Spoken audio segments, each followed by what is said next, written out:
planshet plus notebook. Ketdik.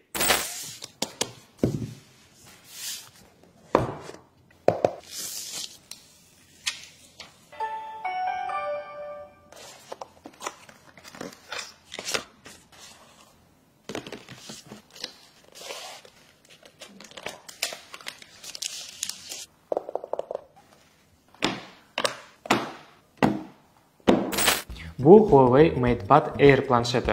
Eng ajoyib jihati shundaki, planshet bilan birgalikda sizda o'zida mana bunaqa ajoyib klaviatura chiqadi. Planshet 11.8 dyuymli ekranga ega va 144 Hzlik Huawei Full View displeyi bilan jihozlangan.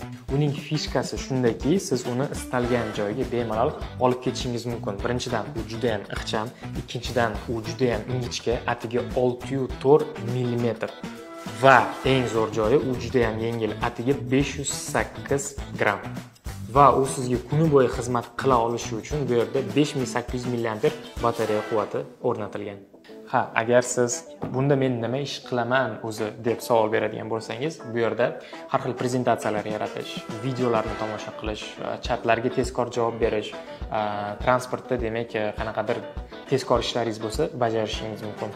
Demak, hamma ofis ishlarini qilsa bo'ladi.